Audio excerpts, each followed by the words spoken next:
Hello அஸ்ஸலாமு அலைக்கும். எல்லோரும் எப்படி இருக்கீங்க? நல்லா இருக்கீங்களா? நாங்கள் நல்லா இருக்கோம். இப்போ வந்து நம்ம என்னென்னு பார்த்தீங்கன்னா, ஒரு ஸ்கர்ட்டுக்கு எப்படி ஃப்ரில் வைக்கலாம் அப்படிங்கிறத சொல்லித்தரேன்.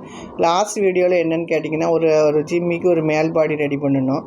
அதுக்கு தான் இந்த ஸ்கர்ட்டு. இப்போ வந்து ஃப்ரில் வந்து பார்த்திங்கன்னா ஒரே அளவாக இருக்கணும். பெருசும் சிறுசுமாக இருந்தால் நல்லா இருக்காது பாவாடைக்கு ஜாயின் பண்ணும்போது. இந்த மாதிரி ஊசியை கொண்டு எடுத்து வச்சிங்கன்னு வச்சுக்கோங்களேன், கொஞ்சம் வந்து ஃப்ரில் வந்து மேலேயும் கிளையுமா போகாமல், அப்புறம் வந்து சிறுசும் பெருசுமாக இல்லாமல் நீட்டாக வரும். இந்த மாதிரி பண்ணிக்கலாம்ப்பா. அப்புறம் வந்து பார்த்திங்கன்னா, இது வந்து நம்மளோட மேல்பாடியோட இடுப்பு சுற்றளவு என்ன இருக்கோ அதே இடுப்பு சுற்றளவுக்கு தான் நம்ம இதை ஃப்ரில் வச்சு கொண்டு வரணும். பெருசாக இருந்தாலும் ஜாயின் பண்ண முடியாது, சிறுசாக இருந்தாலும் ஜாயின் பண்ண முடியாது. இப்போ வந்து இந்த ஸ்கர்ட்டை வந்து நான் வந்து ஃபுல்லாக வந்து ஜாயின் பண்ணிவிட்டு தான் அந்த மேல் பாடியில் வச்சு ஜாயின் பண்ணுவேன். அப்படி இல்லாமல் இப்படி ஜாயின் பண்ணாமல் ஃபுல்லாக நீளமாக வச்சுக்கிட்டு மேல் பாடியும் ஃபுல்லாக நீளமாக வச்சுக்கிட்டு சுற்றி ஜாயின் பண்ணனாலும் ஜாயின் பண்ணலாம். அது ஒரு மெத்தேடு தான். இப்போ வந்து பார்த்திங்கன்னா, இந்த ஸ்கர்ட்டில் உள்ள இதை ஜாயின் பண்ணிவிட்டு நீங்கள் 2 தையல் போட்டுக்கிடணும். 2 தையல் போட்டு ஜாயின் பண்ணி எடுத்துகிட்டு அந்த ஸ்கர்ட்டில் உள்ள சென்ட்ரு பகுதியில் ஸ்கர்ட்டை சென்ட்ரு பண்ணிக்கிடணும். சென்ட்ரு பண்ணிக்கிட்டு அந்த ஸ்கர்ட்டில் உள்ள சென்டர்லையே அந்த மேல்பாடியில் உள்ள அந்த சென்டரையும் எடுத்து ஒன்றா தூக்கி வச்சு ஜாயின் பண்ணணும். இப்போ எப்படி ஜாயின் பண்ணுதுன்னு பாருங்கள். இந்த இருக்கா, மேல்பாடியோட நல்ல பக்கமும் ஸ்கர்ட்டோட நல்ல பக்கமும் ஒன்றா இருக்கணும். அதை நீங்கள் கரெக்டாக கவனிச்சுக்கிடணும். இல்லைன்னு வச்சுக்கோங்களேன், அது நல்ல பக்கமாக இருக்கும், இது கெட்ட பக்கமாக இருக்கும், இது நல்ல பக்கமாக இருக்கும், அது கெட்ட பக்கமாக இருக்கும், மாற்றி இருக்கும்.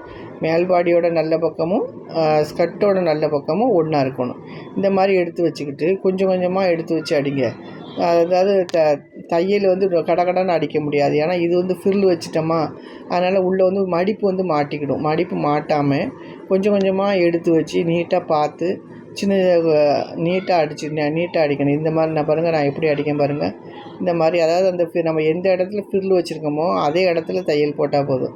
என்ன ஒன்று அதுக்கு மேலே போடணும். அதுக்கு கீழே போட்டிங்கன்னு வச்சுங்க, ஸ்கர்ட்டு ஜாயின் பண்ணதுக்கப்புறம் தையல் கீழே தெரியும். அப்புறம் அதை பிரித்து விட்டுருக்கணும். அதனால் நீங்கள் எந்த இடத்துல ஃப்ரில் வச்சுருக்கீங்களோ அதே இடத்துல தையல் தைச்சாலே போதுமானது. மேலே தைச்சிங்கன்னா ஒன்றும் பிரச்சனையே கிடையாது. ஆனால் சுற்றி அடிக்கும்போது ஒரு 2 தையல் போட்டு விடுங்க. 2 தையல் போட்டால் தான் அந்த இது தையல் பிரியாமல் இருக்கும். இந்த மாதிரி போடணும்ப்பா.